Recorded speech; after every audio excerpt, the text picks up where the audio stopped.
Hello friend, maximum अटेंडवाल आप सभी का स्वागत करता हूं आपके अपने यूट्यूब चैनल नर्सिंग पाठशाला पे। फ्रेंड, जैसे कि आप सभी को पता है, आप लोग रास्ता से जो एग्जाम आने वाले हैं उसके रिगार्डिंग अपनी जो इम्पोर्टेंट की पॉइंट है, इम्पोर्टेंट टॉपिक है, उनके ऊपर बात कर रहे थे। अभी अपन आज से जो अपनी क्लास स्टार्ट करेंगे उसके अंदर रास्ता सीएचओ का जो 2020 का सिलेबस था उसके रिगार्डिंग अपन क्लास स्टार्ट करेंगे। क्योंकि फ्रेंड 2022 के लिए कोई सिलेबस अभी तक नहीं आया है, लेकिन अपन मान के चलते हैं कि 2020 का सिलेबस है वही अपना सिलेबस रहने वाला है, उसके रिगार्डिंग ही कोई सिलेबस आने वाला है। तो उस सिलेबस के अंदर से अपन एक एक जो पॉइंट है, एक एक इम्पोर्टेंट जो की पॉइंट्स है, मोस्ट जो टॉपिक है उनके ऊपर अपन बात करेंगे। तो अपना जो फर्स्ट आज की क्लास का जो टॉपिक रहने वाला है वो रहने वाला है हेल्थ प्लानिंग इन इंडिया। क्या रहने वाला है कि हेल्थ प्लानिंग इन इंडिया रहने वाला है। इसके अंदर जो फर्स्ट टॉपिक बनता है वो बनता है अपना कमिटीज के अंदर, कि कौन कौन सी कमिटीज आएगी। तो फ्रेंड, कमिटीज की बात करें, हेल्थ कमिटीज की बात करें इंडिया के अंदर, तो इनमें से मोस्टली 2 या 3 टाइप के क्वेश्चन बनते हैं। एक तो इनके चेयरमैन से बनता है कि जो कमिटीज का नाम दे दिया जाएगा उसका चेयरमैन कौन है, ये पूछा जा सकता है। एक पूछा जा सकता है कि इसका लॉन्च ईयर कौन सा है, कि कौन से ईयर में आई थी। देन आपसे पूछा जा सकता है कि इसका अदर नेम क्या है, किस कमेटी का अदर नेम क्या है। तो मोस्टली यही 3 क्वेश्चन बनते हैं। तो अपन इंपोर्टेंट जो की पॉइंट्स इन कमेटीज के अंदर वो लेके चलेंगे। तो अपना फर्स्ट जो की पॉइंट रहने वाला है, वो जो कमेटी रहने वाली है वो रहने वाली है अपनी भोर कमेटी। तो भोर कमेटी की बात करें तो जैसे नाम से पता है कि इसके जो चेयरमैन है, आपको मोस्टली जो कमिटीज है उनके जो नाम रहेगा वो ही उनके चेयरमैन रहेंगे। लेकिन प्रॉब्लम कहाँ आ जाती है, आपको अदर नेम दे के पूछा जा सकता है कि इसका चेयरमैन क्या है। जैसे आपको पूछ लेगा कि भोर कमेटी है, भोर कमेटी का चेयरमैन कौन था, तो आप इजीली बता दोगे कि सर जोसेफ भोर है, वो भोर कमेटी के क्या थे, चेयरमैन थे। यहाँ अपन लोगों को कोई दिक्कत नहीं है। लेकिन अपन को दिक्कत कहाँ आती है, जहाँ अपन को दिक्कत आ जाती है यहाँ से अपन लोगों को दिक्कत क्यों आती है, क्योंकि यहाँ क्या दिया गया है, also known as health survey and development committee, की जो भोर कमेटी है उसको health survey and development committee भी कहते हैं। तो क्वेश्चन यहाँ से ये निकलता है कि हेल्थ सर्वे और डेवलपमेंट कमेटी का चेयरमैन कौन है। अपन लोगों को वहां पर अपनी ट्रिक काम कर जाती है कि भोर कमेटी है, जिसे भोर नाम है तो भोर ही सर जोसेफ भोर इसके चेयरमैन रहने वाले। मुदलियार कमेटी सर मुदलियार है, जो चड्डा कमेटी हो गई चड्डा हो गया, तो वो सारी कमिटीज है उनके नाम के अनुसार ही उनके चेयरमैन है। लेकिन अदर नेम जहाँ पर आ जाता है वहां पर अपन लोगों को दिक्कत जो प्रॉब्लम है वो फेस करनी पड़ती है। इसलिए यहाँ पर अपन लोगों को उनके चेयरमैन और उनके अदर नेम को अच्छे से याद करना है कि भोर कमेटी है उसको health survey and development committee कहते हैं अपन, और इसके चेयरमैन है वो सर जोसेफ भोर इसके चेयरमैन है। देन आता है कि इसकी लॉन्च ये कब आई थी, ये आई थी 1946 को ये कमेटी आई थी। तो यहाँ से अपन लोगों ने तो 3 मोस्ट क्वेश्चन बनते हैं वो कवर कर लिए हैं। फर्स्ट क्वेश्चन अपन लोगों ने कवर किया है कि जो भोर कमेटी है उसका चेयरमैन सर जोसेफ भोर है, ठीक है।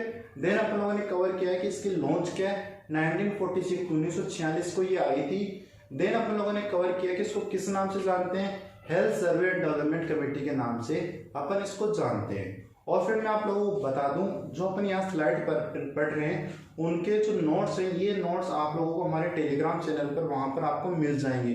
तो उसका लिंक आपको डिस्क्रिप्शन बॉक्स में मिलेगा, वहां से आप नोट्स वो डाउनलोड कर सकते हैं। जो आप लोगों के क्लासेस और नोट्स हैं वो फ्री ऑफ कॉस्ट रहने वाले हैं। देन नेक्स्ट बात करते हैं रिकमेंडेशन की, कि जो भोर कमेटी थी उसने क्या सुझाव दिए।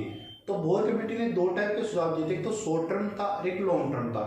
तो शॉर्ट टर्म के लिए इसने क्या कहा, कुछ समय के लिए जो अपन लोगों को गाइडलाइन फॉलो करनी थी उसमें इसने क्या कहा कि एक पीएससी होती है, वो कितनी पॉपुलेशन कवर करेगी, एक पीएससी 40,000 की पॉपुलेशन है वो कवर करेगी अकॉर्डिंग टू भोर कमेटी। उस समय भोर कमेटी ने कहा था। देन भोर कमेटी ने कहा कि एक पीएससी रहेगी उसके अंदर 30 बेड होने चाहिए। एक जो पीएससी है उसके अंदर कितने बेड होने चाहिए, 30 बेड होने चाहिए। तो ये भोर कमेटी की रिकमेंडेशन थी, शॉर्ट टर्म रिकमेंडेशन। फिर इसने लॉन्ग टर्म के लिए क्या कहा, लॉन्ग टर्म के लिए इसने कहा कि एक जो पीएससी रहेगी वो 60 से 70 बेड करेगी। एक पीएससी के अंदर क्या रहेंगे, 60 से 70 बेड रहेंगे लॉन्ग टर्म वाले में कहा इसने। फिर कहा इसने डिस्ट्रिक्ट जो हॉस्पिटल होती है उनके लिए, डिस्ट्रिक्ट हॉस्पिटल में 650 बेड होने चाहिए, और जो रीजनल हॉस्पिटल है उसमें 2300 से 2500 बेड है वो होने चाहिए। तो ये रिकमेंडेशन थी भोर कमेटी की। इसके अलावा इसने एक रिकमेंडेशन और दे कही, इसने कहा कि जो एमबीबीएस करने के बाद जो डॉक्टर होंगे उनको 3 मंथ का कम्युनिटी ट्रेनिंग भी दी जाएगी। कि जब एमबीबीएस करने के बाद जो डॉक्टर आएंगे उनको 3 मंथ की कम्युनिटी ट्रेनिंग दी जाएगी, उनको 3 मंथ के लिए कम्युनिटी के अंदर ट्रेनिंग दी जाएगी। तो ये अपनी भोर कमेटी थी, ज़्यादा कुछ नहीं है। भोर कमेटी का अपन बात करें तो भोर कमेटी के जो चेयरमैन थे सर जोसेफ भोर इसके चेयरमैन थे। 1946 को ये आई थी और health survey and development committee के नाम से इसको जानते हैं। फिर इसके रिकमेंडेशन की बात करें तो रिकमेंडेशन में इसने कहा था कि भाई एक शॉर्ट टर्म गोल रहेगा और एक लॉन्ग टर्म गोल रहेगा। शॉर्ट टर्म गोल के लिए इसने कहा कि एक पीएससी रहेगी वो 40,000 की पॉपुलेशन कवर करेगी और एक पीएससी के अंदर 30 बेड यानी 30 बेड है वो होने चाहिए। देन इसका लॉन्ग टर्म गोल था वो इसने कहा कि एक पीएचसी रहेगी उसके अंदर 60 से 70 बेड रहेंगे, डिस्ट्रिक्ट हॉस्पिटल में 650 बेड रहेंगे और जो रीजनल हॉस्पिटल रहेगी उसमें 2300 से 2500 बेड वो रहेंगे। देन इसने कहा कि एमबीबीएस करने के बाद डॉक्टरों को अपन 3 मंथ की कम्युनिटी ट्रेनिंग भी प्रोवाइड करेंगे। तो ये अपनी भोर कमेटी कंप्लीट हो गई है। देन अपन बात करते हैं नेक्स्ट अपनी कमेटी की। तो नेक्स्ट कमेटी अपनी कौन सी आने वाली है? नेक्स्ट कमेटी अपनी आने वाली है मुदलियार कमेटी। तो जैसे मैंने कहा था कि जो कमेटी रहेगी उसके नाम के अकॉर्डिंग उसके चेयरमैन रहेंगे, या अपन कह सकते हैं उनके चेयरमैन का नाम ही उस कमेटी को नाम दे दिया गया था। तो जो मुदलियार कमेटी है उसके चेयरमैन कौन है? ए.एल. मुदलियार उसके चेयरमैन है। यहाँ पर कोई दिक्कत नहीं है, लेकिन दिक्कत कहाँ आएगी अपन लोगों को? प्रॉब्लम कहाँ आती है? प्रॉब्लम आती है यहाँ पर, also known as health survey and planning committee. Examiner अपन लोगों को इतना इजी क्वेश्चन भी नहीं देगा कि मुदलियार कमेटी का चेयरमैन कौन है। जो एग्जामिनर रहेगा वो अपन को इस टाइप का क्वेश्चन दे सकते हैं कि आल्सो नोन एज जो health survey and planning committee है उसका चेयरमैन कौन है? तो आप यहाँ पर आपका आंसर किसके पास चला जाएगा? ए.एल. मुदलियार के पास आपका आंसर है वो चला जाएगा कि जो ए.एल. मुदलियार है वो चेयरमैन है मुदलियार कमेटी या फिर health survey and planning committee. यहाँ पर आप कंफ्यूज मत होना, वहां पर आप लोगों ने डेवलपमेंट कमेटी पढ़ा था, यहाँ पर आप लोगों ने पढ़ा प्लानिंग कमेटी। बोर कमेटी थी health survey and development committee, Mudaliar committee है health survey and planning committee. ठीक है। देन जो क्वेश्चन बनता है वो बनता है लॉन्च ईयर से, कि कौन से ईयर में आई थी। तो जो मुदलियार कमेटी आई थी वो आई थी 1962 के अंदर। देन बात करें इसकी रिकमेंडेशन की, तो रिकमेंडेशन में इसने कहा कि एक पीएससी रहेगी वो 40,000 की पॉपुलेशन कवर करेगी। देन इसने कहा कि पीएससी को अपन स्ट्रेंथ प्रोवाइड करेंगे, पीएससी की जो फैसिलिटी है उनको इम्प्रूव करेंगे, और जो डिस्ट्रिक्ट हॉस्पिटल है और रीजनल हॉस्पिटल है वहां पर हेल्थ फैसिलिटी को अपन क्या करेंगे? इम्प्रूव करेंगे। मोस्टली फ्रेंड अगर क्वेश्चन की बात करें तो 3 जगह से क्वेश्चन आते हैं। आल्सो नोन एज कि ये कमेटी किस नाम से जानी जाती है, कौन से ईयर में आई थी और चेयरमैन कौन है। इसके अलावा मोस्टली अपन लोगों को सीएचओ लेवल तक कोई क्वेश्चन है वो देखने को नहीं मिलेगा, चेयरमैन जो कमेटी है उनके अंदर से। देन जो रिकमेंडेशन की बात करें, अगर रिकमेंडेशन की बात करते हैं अपन मुदलियार कमेटी की, तो वो अपन लोगों ने बात कर ली कि 40,000 की पॉपुलेशन कवर करेंगे, स्ट्रेंथ प्रोवाइड करेंगे और जो हेल्थ फैसिलिटी है उनको अपन इंप्रूव करेंगे। देन जो नेक्स्ट कमेटी आती है वो आती है अपनी चड्ढा कमेटी। तो चड्ढा कमेटी की बात करें तो चड्ढा कमेटी के जो चेयरमैन है वो एम.एस. चड्ढा है। मैंने पहले कहा था कि जो कमेटी रहेगी उनके अकॉर्डिंग उससे चेयरमैन का नाम है। तो चड्ढा कमेटी लॉन्च ईयर की बात करें तो 1963 के अंदर चड्ढा कमेटी आई थी। देन जो अपन लोगों को प्रॉब्लम आती है वो आती है ऑल्सो नोन एज के साथ जाती है study on necessary arrangement of maintenance phase of national malaria eradication programme. इस कमेटी से एक और क्वेश्चन बनता है कि ये पूछना जाता है arrangement phase of national malaria eradication programme किस कमेटी को कहा जाता है? तो आप बोलोगे साहब चड्ढा कमेटी को कहा जाता है, 1963 में आई थी, एम.एस. चड्ढा इसके चेयरमैन है। ये चीज अपन लोगों को याद रखनी है यहाँ पर। ठीक है फ्रेंड।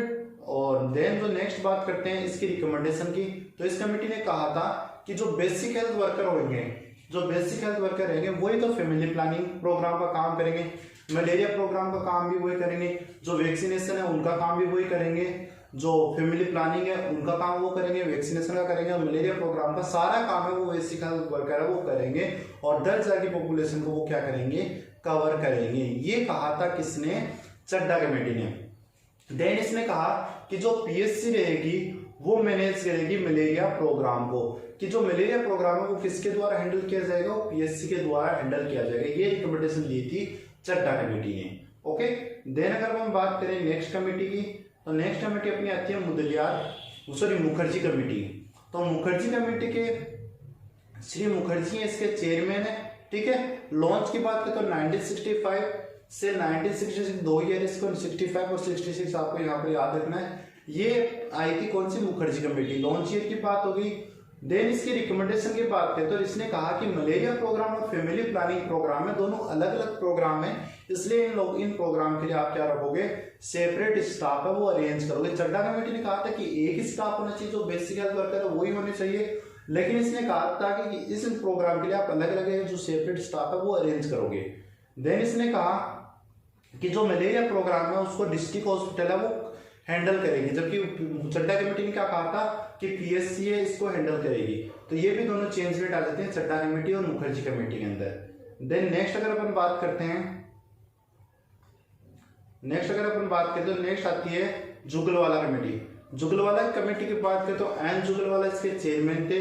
लॉन्च ईयर की बात करें तो 1967 में ये आई थी, और आल्सो नोन एज किस नाम से जानते हैं, committee on integration on health service, committee on integration of health service के अपन नाम जानते हैं इसको। और इसकी जो रिकमेंडेशन थी वो था इक्वल वर्क इक्वल पे, मतलब इक्वल वर्क करने वालों को इक्वल ही पे मिलनी चाहिए। ये नहीं है कि आज दो इंडिविजुअल सेम वर्क करें, एक को ज्यादा पेमेंट मिल रही है, एक को कम पेमेंट मिल रही है, ये नहीं था। इसने कहा कि जो इक्वल वर्क करेंगे उनको इक्वल ही पेमेंट अपन देंगे, ये इसने कहा था। देन इसने कहा कि जो प्राइवेट प्रैक्टिस है गवर्नमेंट डॉक्टर की वो बंद की जाए, कि जो प्राइवेट जो गवर्नमेंट डॉक्टर है वो प्राइवेट प्रैक्टिस है वो नहीं करेंगे। इसने ये कहा था, किसने, जुगलवाला कमेटी ने। यहाँ से क्वेश्चन आ सकता है आप लोगों को कि जो जुगलवाला कमेटी वो कब आई थी, क्या नाम से जानते हैं, या फिर जो गवर्नमेंट डॉक्टर है उनकी जो प्राइवेट प्रैक्टिस को बैन करने की बात कौन सी कमेटी ने कही थी, वो कही थी जुगलवाला कमेटी ने। तो ये सारे क्वेश्चन है वो यहाँ पर आप लोगों को देखने को मिलते हैं। देन अगर नेक्स्ट बात करें तो नेक्स्ट आती है अपनी कटार सिंह कमेटी।